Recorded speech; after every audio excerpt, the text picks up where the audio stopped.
Hem, En fait, je ne suis pas sûre que, comment dire?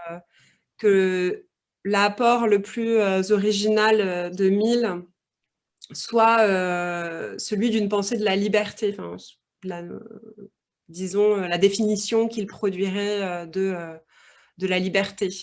Bon, bien sûr, tout le monde connaît, le fameux, principe de liberté, hem, mais qui n'est, au fond, bon, peut-être que ça va faire hurler certains milliens, hein, mais qu'une des formulations, du principe, libéral, ou de la problématisation libérale, pour reprendre le terme de Foucault, de comment ne pas trop gouverner.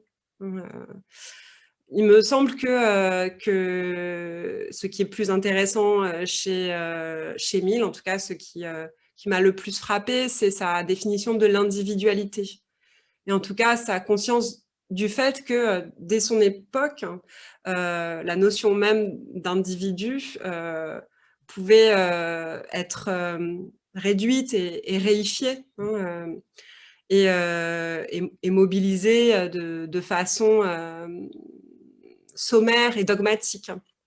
Et donc, je pense que, voilà, son apport principal porte sur ce concept et sur la manière dont il en fait, dont il distingue l'individu de l'individualité, et dont il, associe la définition de l'individualité à la définition de caractère.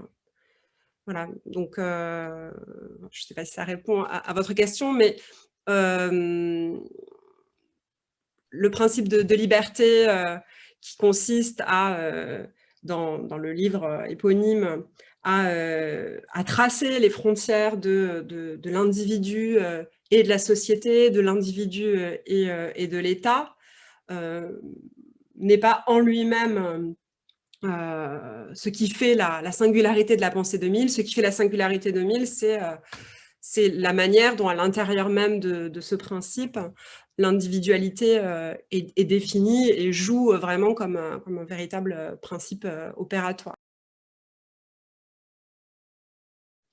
L'individualité, elle est redéfinie, chez Mill, bon, à partir de toute une série, d'influences, notamment, l'influence du philosophe allemand, Humboldt. L'individualité, chez Mill, elle est un devoir-être. Elle est, l'activité que, chacun ou chacune doit accomplir, sur soi-même, pour, correspondre, tout en, développant à ce qu'il y a de plus individuel en soi. Et elle